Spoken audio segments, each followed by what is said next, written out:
that provides that speech therapists at that rural community school will no longer get paid because there'll be no Medicaid budget to fund her to provide therapy for that kid in that school. Wow. And so they took that $860 billion out and they gave it as a tax cut to millionaires and billionaires, to use a Bernie Sanders term. Dang.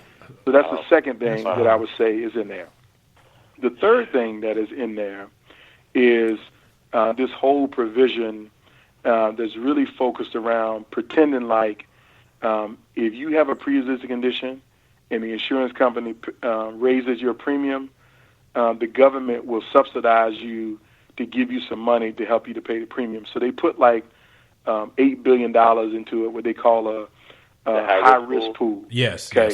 Yes. So let me tell you why that's some bovine fecal matter, and I'm gonna tell you real clear why that's bovine fecal matter.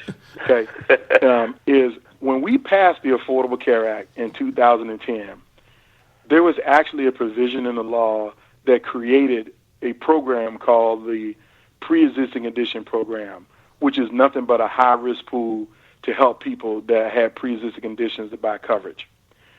We put $5 billion in that fund. $5 billion. That money ran out in the first 12 months of the Affordable Care Act. Dang.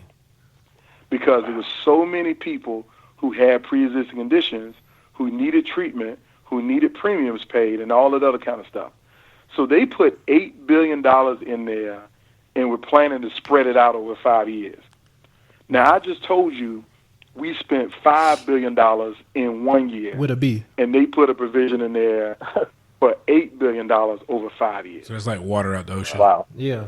Right. Yeah. I mean, it does nothing. It's not going to help anybody. And so it won't last 12 months, much less 5 years. But they use that provision to get people to vote for it, to say, hey, we're going to try to take care of the people with pre-existing conditions. But there's so much other stuff in there. I mean, I think what's real clear is the United States Senate is not even interested in paying any kind of attention to what the House passed. And they're drafting their own bill to say, hey, we were doing healthcare reform. This is how we would do it. But who knows how this is going to shake out. But again, I think we're a long way away, but people need to stay vigilant. You need to call your U.S. Senator. You need to call them and tell them, what you want and what you don't want, because they will respond to it. I feel like they make their decisions based on what they want. Because to me, if you look at it across the country, every day on TV, every time that a senator or congressman has a town hall, seems like is bipartisan. Like people are united about this one thing. Republicans, Democrats are united about this one issue, like how important health care is to them, and they're mad that their representative is not even really hearing their voice. They're doing what they want to do because of partisan politics, because they want to be in a good favor with the president. Because if you look at those town halls, those are like Democrats and Republicans and everybody. And I think the vast majority of people who will be impacted are Trump-type supporters, right? Yep. So here's what I'll say to that. I mean, everything is about the numbers. So let me give you a small, quick example. If I'm a U.S. congressman and I have a town hall, I might have 200 people in the room. Let's say on the high side, I had 500 people in the room. And I did 3 town halls. That's 1,500 people. And all 1,500 of them are mad at me about my vote on the Affordable Care Act or whatever, okay? I'm doing the calculus as an elected official that there are 690,000 people in my congressional district. And me hearing from 1,500 people don't change my mind. Because when I won last year, I won because I got 170,000 votes. So 170,000 people ain't show up to my town hall, but only 1,500 people did. And yeah, these 1,500 people are loud and boisterous and angry about it, but guess what? That's the reason why they show up. It's almost like if you're the in vocal business, minority. If you work at Wells Fargo, who the person that write the negative comments on your Facebook page? The vocal minority, who same the person thing, yeah. that write the bad Google review on Not you happy or the people. Yelp review? Yep. It's a very small minority of people. Yeah. And so you do the analysis. Unless I have 100,000 people show up at a town hall meeting, the people who want me to do what I'm doing, they're the ones that are the silent majority because they're not showing up and being vocal. And so that's generally how the mindset of most elected officials. But listen, just to push back a little bit, isn't that the exact same thing that happened with the Tea Party? They got the Democrats out of their seats because they started coming to these things and causing a ruckus, and then when the election season came, they got voted out of office. So you don't think this has like energy behind it to actually make a difference to getting these people out of here? No, let me tell you why not. So most people think the Tea Party was organic, and they think the Tea Party was grassroots people rising up. But I want you to be real clear and you can go back and look at the news reports and look at all of these things. When the Tea Party did a big rally in Washington, D.C., where there were hundreds of thousands of people who came to protest Obama and protest the Congress, how did all them people get to D.C.? They came on chartered buses. Provided by? Who paid for the chartered buses? Koch brothers. The chartered buses was paid for by the Koch brothers and the American Enterprise Organization. So it was corporate interest and big organization money behind getting people involved. These same people spent $1 billion in the elections of 2010 to get Democrats beat. And I can tell you who some of those people were. The prescription drug industry did not want the Affordable Care Act as it was in the early version. Why? Because there was a provision in the Affordable Care Act that forced the government to negotiate with drug companies on drug prices. So we basically was telling Pfizer and Merck and Gilead and all of these companies, you can't charge people $900 a month for insulin no more. The government is going to negotiate to the point that you can only charge people $50 for insulin. So when those drug companies saw how much money they would lose if the Affordable Care Act passed as is, they financed campaign ads, radio ads, TV ads, lobbyists, and shaped the narrative of what people thought. So you could look at the TV commercials and see that these super PACs had gazillions of dollars that they were spending to beat members of Congress. Okay? Now, the difference with that and today is that you do see a lot of grassroots energy and you see a lot of grassroots movement, but can y'all name me 5 Democratic or liberal billionaires that support? I can name you 10 Republican or right-wing conservative billionaires, but I can only name you 1 Democratic billionaire that puts his money where his mouth is. Who's that, Warren Buffett? No, it ain't Warren Buffett. It's George Soros. Warren Buffett is a billionaire, and he talks a lot, and he does a lot of good things.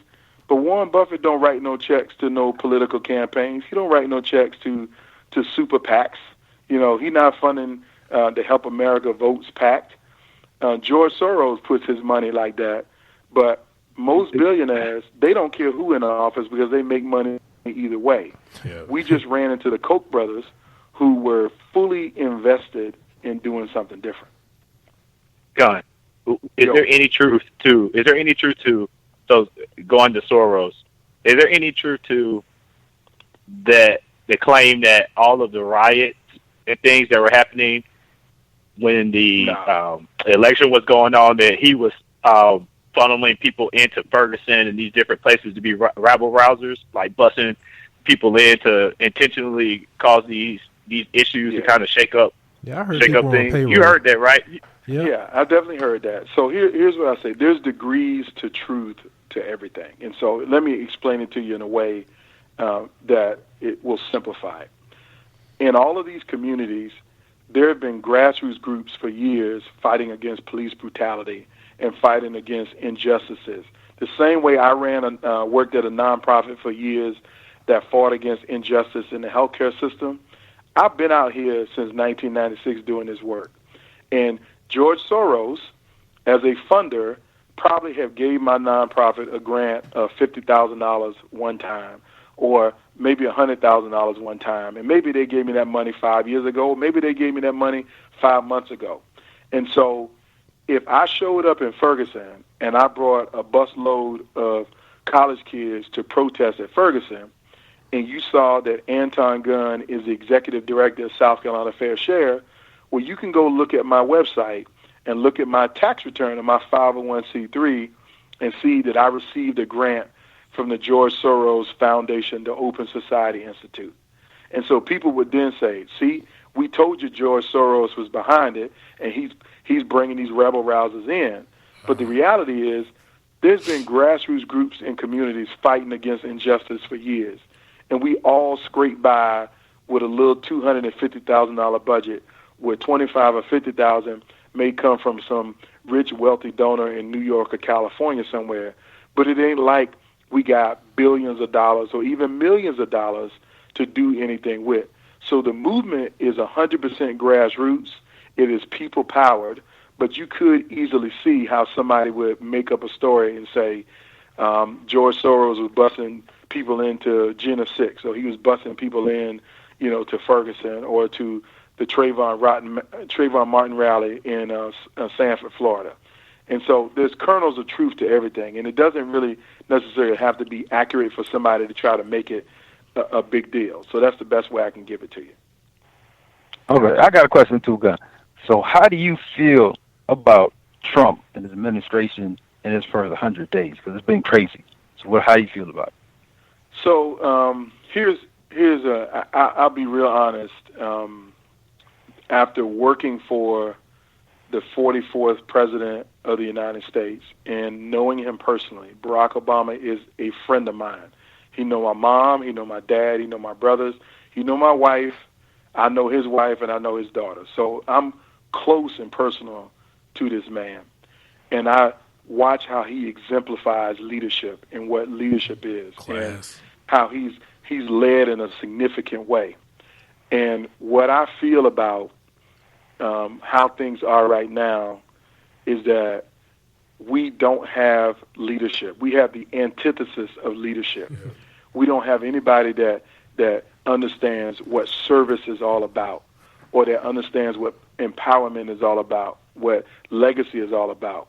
We have a petty, narcissistic, selfish, cavalier person who is leading our nation. And it's an embarrassment to the world. And, it frustrates me. But here's what I'll say about my frustration. I know I can't control what 45 does. I had one opportunity to impact 45, and that was on November 8th, 2016. And after that, I can't control anything that he does. So my responsibility as a leader is to control what I can control, influence what I can influence, and lead where I can lead. The first thing I can control is my mindset and my thoughts and my feelings about things. I can control my actions. I can control the budget that I have at work. I can control how I carry out my actions at work. I can influence the people in my family, in my community, and to influence the people that I supervise and lead at work. And then where I can't control or influence, I can be a leader right where I am. So I don't need to wait for Superman or wait for Barack Obama to show back up. I wrote a Huffington Post piece on January 19th called Forget Mike, Be Like Barack. And my point is, in the 90s, Gatorade had a commercial called Be Like Mike. Everybody wanted to be like Mike.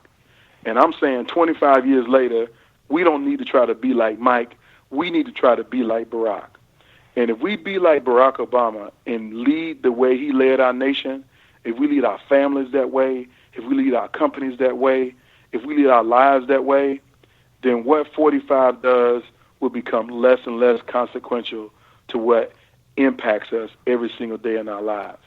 So I don't like it, but I know I can control what I can control, influence what I can influence, and lead where I can lead. Man, that's very solid. And not to ambush you or anything, Anton, we do have another guest. Lance, you got him on? We are a small podcast, but we have somebody, Paris Denard. Is he still on the line? No, I'm effing with you, man. That dude. But yeah, that dude is awful. So Gunn.